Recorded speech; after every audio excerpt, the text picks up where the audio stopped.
Hello बच्चों, तो एवी motivation पे आप सबका फिर से स्वागत है। हॉस्पिटल में ट्रेनिंग बड़ा मुद्दा है आजकल है। बहुत सारे बच्चों के कॉलेज में ट्रेनिंग लेटर नहीं दिए जा रहे हैं। मैंने पहले भी कहा था उनका इन हाउस मामला है, नहीं दे रहे हैं।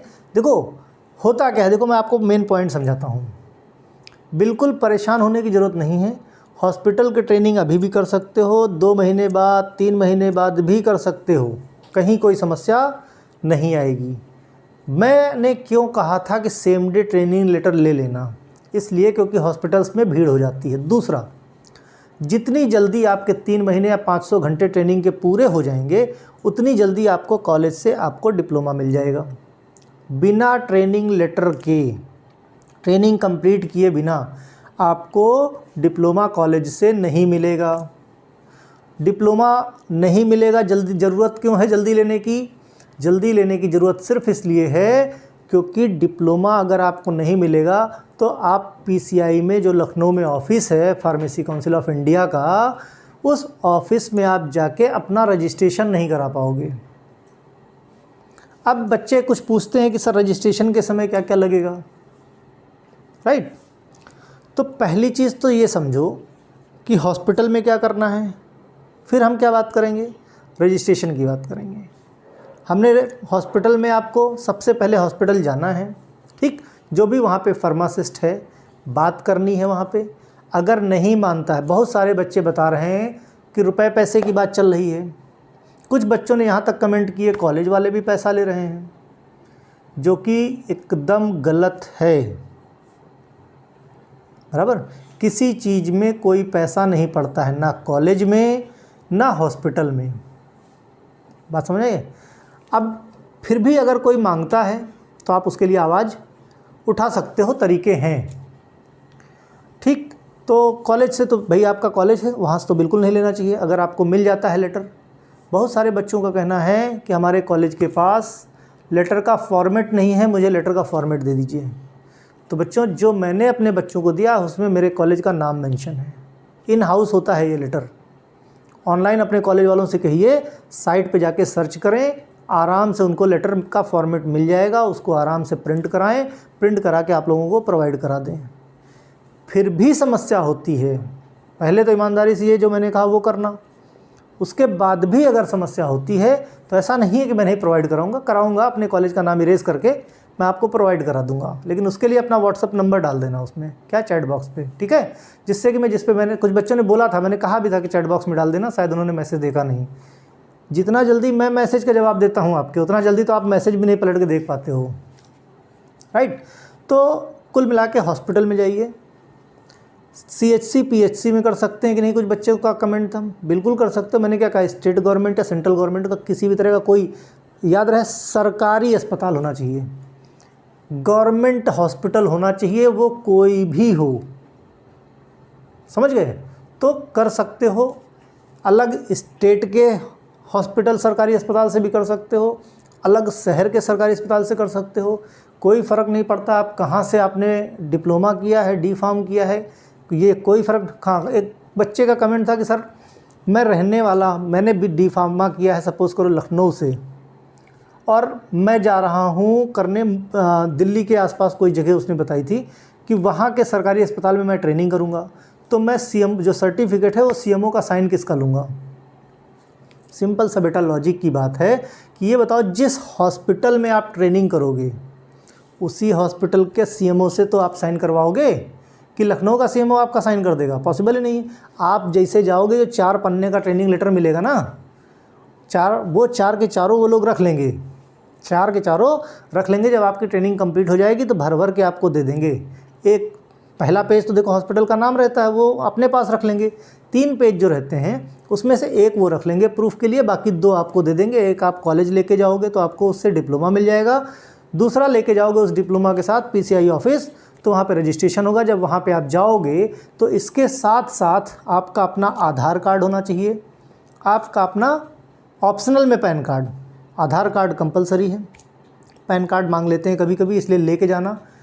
हाई स्कूल का मार्कशीट, हाई स्कूल का सर्टिफिकेट, इंटर की मार्कशीट, इंटर का सर्टिफिकेट, डी फॉर्म की फर्स्ट ईयर की मार्कशीट, सेकेंड ईयर की मार्कशीट और डिप्लोमा। इतनी चीज़ों की कॉपी बना लेना, 2-2, 3-3 सेट, ठीक। और 4 से 5 पासपोर्ट साइज़ फ़ोटो, 2 लगती है लेकिन कभी कभी 4 से 5 मांग लेते हैं, ठीक। तो एक्स्ट्रा लेके जाना, इवन 10 बनवा लेना एक साथ, भाई क्या फ़र्क पड़ता है, बाद में काम आ जाएंगी, ठीक। 2-3 सेट आप अपने जेरॉक्स करा के ले जाना, सेल्फ अटेस्ट कर देना। वहाँ जाओगे तो जमा करा लिया जाएगा आपका जो भी फ़ीस होगा फॉर्म भरा के, और उसके बाद आपको बता दिया जाएगा कि आपके एड्रेस पे ये पहुँच जाएगा। वहाँ पे ध्यान, जिसको जल्दी मेडिकल स्टोर खोलना है, जल्दी लाइसेंस का यूज़ है, वो पहले से वहाँ जाके बात कर लेना कि मुझे जल्दी चाहिए। 45 डेज़ में आ जाता है, बराबर, क्योंकि हेड ऑफिस दिल्ली में है, दिल्ली से पोस्ट आता है, बाई पोस्ट आता है, हाँ, हैंड टू हैंड वो लोग देते नहीं हैं। तो वहाँ पे बात कर लेना। कभी कभी 1-1 साल, 1.5 साल भी नहीं आता है, और फॉलोअप करते रहोगे, करते रह जाओगे। इसीलिए बता रहा हूँ क्योंकि ये बारीक चीज़, बहुत सारे बच्चे ऐसे हैं सोच रहे हैं जल्दी से जल्दी मेरा काम हो जाए और मैं क्या करूं, अपना मेडिकल स्टोर चालू कर लूं। या जिन लोगों ने दूसरे के लाइसेंस लगा रखे हैं, जो कि लगाने नहीं चाहिए, फिर भी अगर लगा रखे हैं, उनको 60-70 हज़ार रुपये जो भी दे रहे हैं, ठीक, तो उससे भी बचत हो जाएगी। तो कहने का मतलब रजिस्ट्रेशन के टाइम पे ही बात कर लेना। बात होती है, बात करना आपके है। अब कहोगे सर वहाँ तो कोई सुनता ही नहीं है। देखो, हर चीज़ के अपने तरीके हैं सुनने और सुनाने के। ये आप में गट्स होना चाहिए कि आप चीज़ों को कैसे हैंडल करते हो, समझ गए। क्योंकि भाई जाहिर सी बात, मार्केट में जाओ, कोई आलू वही 20 रुपये के लेके आता है, कोई 25 रुपये के लेके आता है, कोई चीज़ कोई बार्गेन कर लेता, कोई नहीं कर लेता। तो कुल मिला के अपने अपने तरीके से वहाँ जाके बात कर लेना। जिसको ज़रूरत है वो अपने हिसाब से बात कर लेगा। तो रजिस्ट्रेशन के लिए जो डॉक्यूमेंट मैंने बताए हैं, आपको पर्ची मिल जाएगी। वो पर्ची खोना नहीं, क्योंकि कभी अगर होता है 1-1, 1.5 साल नहीं आता, या 6 महीने 45 दिन का टाइम है, 2 महीने 3 महीने बाद आप खुद परेशान होने लगेगा मेरा रजिस्ट्रेशन क्यों नहीं आया है। जब आप क्वेरी करने जाओगे तो साथ में वो पर्ची मिलती है। उस पर्ची को खास ध्यान रख के उसकी फ़ोटो खींच के या स्कैन करके मेल पे डाल लेना। क्योंकि पर्ची क्या है, पर्ची है, 2 महीने 3 महीने बाद इधर उधर हो गई, या जेरॉक्स करा के 2-3 सेट रख लेना, ठीक। क्योंकि जब भी आप जाओगे सामने वाला यही पूछेगा आपकी पर्ची कहाँ है। विश्वास मानो, अगर वो पर्ची खो गई तो समस्या ज़्यादा हो जाएगी। और मेरी खुद की जानकारी में ऐसे ऐसे लोग हैं कि 1-1, 1.5 साल हो गया है और उनके डिप्लोमा नहीं आए, उनके लाइसेंस नहीं आए, ग्रीन कार्ड उनका नहीं आया है। कहने को 45 दिन है। इसीलिए पहले से बता रहा हूँ, पहले से सब बातचीत कर लेना। 3-4 महीने तो जेन्युइन सी बात, भाई जाहिर सी बात, फार्मेसी फील्ड में हो, अपने आसपास के लोगों से पता करो कितने दिन में आता है। देखो, बहुत एक्सेप्शन में होंगे जो ये बोलेंगे कि मेरा तो 6 महीने में आ गया। एक्सेप्शन में होंगे ऐसे लोग। बहुत सारे ऐसे होंगे कि यार साल भर पहले मैंने अप्लाई किया था, अभी तक नहीं आया। तो इन चीज़ों से अवेयर रहिए। मेरा केवल यही काम है कि जो लोग भी मुझसे जुड़े हो वो आखिरी तक अवेयर रहो। मैं हर कोशिश करूँगा। यही नहीं, आगे क्या करना है इसके बाद। बहुत सारे, सर बी फॉर्म कर लिया है, अगर मैं अपना मेडिकल स्टोर खोलता हूँ और साथ में बी फॉर्म करता हूँ तो कोई समस्या? बेटा कोई समस्या नहीं होनी है। आप अपने लाइसेंस पे मेडिकल स्टोर खोल लो। यहाँ तो लोग जॉब दूसरी जगह कर रहे हैं, लाइसेंस कहीं और लगाए हुए हैं, कोई समस्या नहीं होती। आप तो पढ़ाई करने जा रहे हो, कोई समस्या नहीं होगी, बड़े आराम से काम कर सकते हो। डी फॉर्म के बाद सीधा सेकेंड ईयर में आपको एडमिशन मिलेगा, सीधा सेकेंड ईयर में। फर्स्ट ईयर स्किप हो जाएगा। मीन्स 4 साल का बी फॉर्म आपको 3 साल में कंप्लीट कर लेना है, बराबर। बी फॉर्म करना ज़रूरी है या एम फॉर्म करना ज़रूरी है, ऐसे रिगार्डिंग अगर क्वेश्चंस होते हैं। बहुत सारे बच्चे नीट की तैयारी भी करनी है, सर उसके लिए गाइड कीजिए। तो बच्चों, जिसको जिसको भी नीट की तैयारी करनी है, उसके लिए मैं एक मूल मंत्र बोलता हूँ। वो क्या है? NCERT की बुक खरीद लो, फिजिक्स केमिस्ट्री बायोलॉजी की। फिजिक्स केमिस्ट्री बायोलॉजी की NCERT की बुक खरीद लो, बराबर। और ख़रीदने के बाद भाई, जैसे ये देखो बायोलॉजी की है, राइट। अगर नहीं दिख रहा है तो NCERT पता होगा आप लोगों को, ठीक। इसी तरह की सारी खरीद लो, लाइन बाय लाइन। और पढ़ने का तरीका बता देता हूँ। पढ़ने का तरीका, पहली बार बिल्कुल रफली पढ़ लो, ठीक। क्योंकि जाहिर सी बात है 10+2 करके आपने डी फॉर्म किया है, काफ़ी नॉलेज हो गया है। रफली पढ़ लो, उसके बाद फिर पढ़ो, 5 बार उसको पढ़ो, एक बार आज पढ़ो, वही चीज़ कल पढ़ो, वही चीज़ परसों पढ़ो। विश्वास मानो 5वीं बार जब आप पढ़ोगे ना, वो लाइन रट जाएगी। अब आप कहोगे सर 5 लाइन पढ़ूंगा कितना समय लगेगा? तो बच्चों, नेट की तैयारी आसान भी तो नहीं है। आप कहीं भी जाओ यही काम कराएंगे। जो आपने 12th में पढ़ा है वही आपको वहाँ पे पढ़ाएंगे। आप कोटा चले जाओ, आप दिल्ली चले जाओ, लखनऊ चले जाओ, कहीं चले जाओ। मैंने खुद नेट की तैयारी करवाई है, लेकिन इंडस्ट्री जाने से पहले। उसके बाद मैं इंडस्ट्री चला गया तो कोचिंग वोचिंग से नाता मेरा टूट गया था। लेकिन वापस जब टीचिंग में आया हूँ सब कुछ करवाऊँगा, लेकिन अभी पहले फर्स्ट ईयर के बच्चों का एग्ज़ाम, क्योंकि एक समय पे मैं 2 काम नहीं करता। मेन टारगेट, मेन फोकस क्या है? उधर एग्ज़ाम। क्योंकि फर्स्ट ईयर के बच्चे तो ज़्यादा मीन्स उनको और भी कम नॉलेज है। अब सोचो, फर्स्ट ईयर का केवल एक प्ले लिस्ट बनाई थी, एक प्ले लिस्ट, उसमें वो सब्जेक्ट नहीं ढूंढ पा रहे थे। आज मैंने सारे सब्जेक्ट की प्ले लिस्ट अलग कर दी है। अब देखता हूँ कोई नई तरह की समस्या, इसीलिए मैंने ये चैनल सेपरेट कर दिया। इस तरह की बातों के लिए एबी मोटिवेशन पे मैंने डाल दिया, जिससे वहाँ पे क्राउड ना बढ़े और लोगों को प्लेलिस्ट ढूंढने में समस्या ना हो। अब वहाँ पे बच्चे डिमांड क्या करें? सर हर सब्जेक्ट के लिए अलग अलग चैनल बना दीजिए। अब ये बताओ, इतने सारे चैनल हैंडल करना, चूँकि मैंने खुद बताया कि मैं कोई प्रोफेशनल तो हूँ नहीं, ना बहुत बड़ा यूट्यूबर हूँ कि साल 2 साल 3 साल से काम कर रहा हूँ।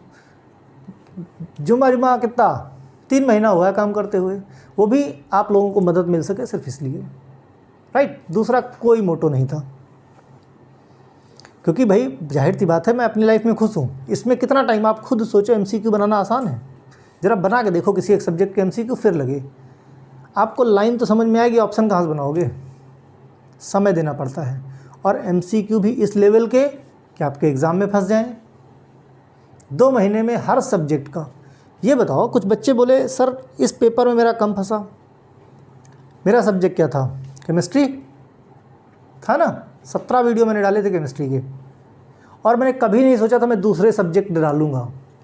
ये आप लोग थे कि सर इस सब्जेक्ट का प्लीज़ कोई आइडिया नहीं है, कोई MCQ नहीं मिल रहा है, इन्वायरमेंट का दे दीजिए सर, जूरिस का दे दीजिए, कोलॉजी का दे दीजिए, स्टैटिस्टिक्स का दे दीजिए। बाकी सब्जेक्ट, इसीलिए केमिस्ट्री मेरा था, उसके 17 वीडियो हो गए, बाकी सबके 4-4 5-5 रह गए। फिर भी पास होने भर का ठीक ठाक मिल गया है काम। यही समय अभी 1 महीना और मुझे मिल गया होता, या 1 महीने पहले उधर और से मैंने ट्राई किया होता बनाना, या यूट्यूब पे मैं आया होता, तो शायद इसका रिज़ल्ट बहुत अच्छा हो जाता। बात समझ रहे हो? क्योंकि बहुत लेट ये हुआ कि भाई MCQ होगा। फिर भी जो रहा जैसा रहा, लेकिन एक चीज़ मानना पड़ेगा, आप लोगों का साथ बहुत अच्छा रहा। मीन्स जितने दिन आप लोगों के एग्ज़ाम चल रहे थे, विश्वास मानो मेरे पास अपने लिए समय नहीं था। कॉलेज भी रोज़ जाना है, और घर आके आपको के लिए पेपर भी बनाना है, MCQ भी बनाने हैं।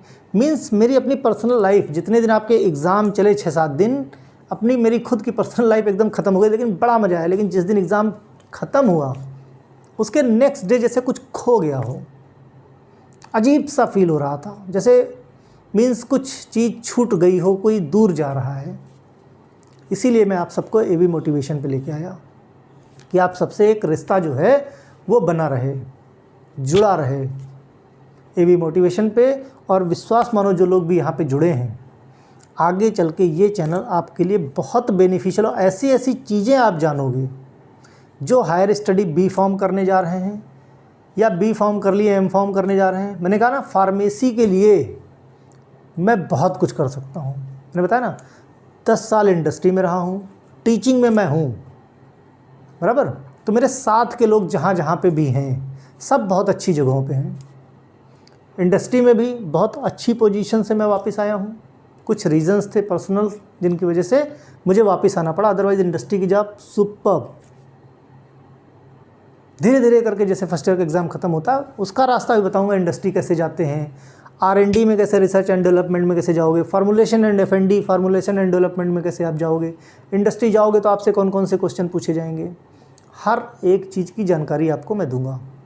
GPAT की तैयारी जिसको भी करनी है, मैंने खुद इतने बार GPAT क्वालिफाई किया है, बहुत कुछ नहीं है, बहुत आसान सा है।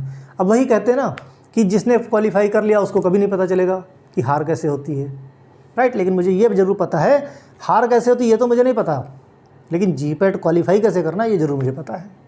वो सब चीज़ों की तैयारी समय के साथ साथ, है ना, क्योंकि मैंने खुद बताया कि कितने दिन पहले चैनल बना, आप खुद सोचो, अभी अभी। तो धीरे धीरे समय, अब दूसरा क्या है कि बना भी तो कैसे टाइम पे, एग्ज़ाम टाइम पे, कि अपने खाने के लिए समय नहीं रहता था, राइट।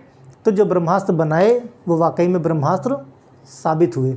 दुनिया में ये बात सही है, बहुत सारे बच्चों ने, मतलब मैं उनको सिखाता हूँ, बहुत सारे बच्चों ने मुझे सिखाया, कि जैसे उल्टे सीधे कुछ लोग कमेंट करते हैं उस पर, क्योंकि मैंने बताया ना मैं प्रोफेशनल नहीं हूँ, तो इसलिए बुरा लगता है मुझे। जो प्रोफेशनल होते हैं उनको कुछ भी कह दो, अपना मैटर है उनका, है ना, वो लोग हैंडल कर लेते हैं, मैं नहीं हैंडल कर पाता। मुझे गुस्सा आएगा तो मैं एक्सप्रेस करूँगा, मैं अंदर नहीं रख सकता उसको, बराबर, मैं बोलूँगा ज़रूर उस चीज़ को अगर कोई चीज़ ख़राब लगी तो कहने का मतलब कम समय मिला, एग्ज़ाम की प्रिपरेशन करवानी थी आप लोगों की, भगवान की दया से अच्छी प्रिपरेशन हो गई है। जो मैंने चाहा कि भाई आप मेरे बच्चे अच्छे से सब पास हो जाएं, भगवान की दया से रिज़ल्ट आप लोगों का आएगा, बहुत अच्छे से पास हो गए। कुछ बच्चों का दुख है कि जो बच्चे जो है जिनका पेपर एक आधा छूट गया है, लेकिन पूरी उम्मीद है कि हम लोग करवा ले जाएंगे उनका भी, है ना। तो जिस दिन करवा ले जाएंगे उस दिन फिर एग्ज़ाम होगा, उस दिन के बाद क्या होगा, सेलिब्रेशन, राइट, होगा कि नहीं, पार्टी तो दोगे यार, भाई पढ़ाया, और अगर ये पेपर भी आपके हो गए तो एटलीस्ट पार्टी का तो हकदार है ही हूँ, राइट। तो अभी वीडियो जैसे देखो, क्या करोगे, सबसे पहले आप लोग स्टेटस चेक कर लो, है ना। तो और क्या बताना था, बाकी हॉस्पिटल की ट्रेनिंग बहुत अच्छे से करो, कहीं कोई समस्या नहीं होगी। इंटर्नशिप वगैरह भी अच्छे से करो, ठीक, ज़्यादा से ज़्यादा सीखो, इंजेक्शन कैसे लगाना है, सर्जरी कैसे करनी है, स्टिचेस कैसे करनी है, डायरेक्ट नहीं, एटलीस्ट जो डॉक्टर कर रहे हैं उनको वॉच करो, करने की कोशिश करो, ठीक। मेडिकल स्टोर पे कैसे कैसे डिस्पेंसिंग करनी है, जो आपने DSBM में, drug store and business management में पढ़ा, हॉस्पिटल फार्मेसी में पढ़ा, देखो कितना यूज़ होता है वहाँ पे, ठीक। हॉस्पिटल फार्मूलरी की बात की थी, हॉस्पिटल फार्मूलरी पढ़ी थी, देखो कहाँ रखी है हॉस्पिटल फार्मूलरी, उसमें क्या क्या चीज़ें हैं, कितनी बड़ी होती है, देखो तो सही इन चीज़ों को। कैसे कैश काउंटर चलता है, ABC एनालिसिस कैसे है, कैसे ड्रग स्टोर किया हुआ है, कैसे अरेंज किया हुआ है, डॉक्टर पर्चा लिखता है तो कैसे जो है डिस्पेंसरी में आप मेडिसिन इमीडिएट ढूंढ सकते हो। इन सब चीज़ों की ट्रेनिंग कुल मिला के आप लोगों को दी जाएगी, किस डिजीज़ में कौन सी दवा दी जाती है, उन चीज़ों को देखते जाइए।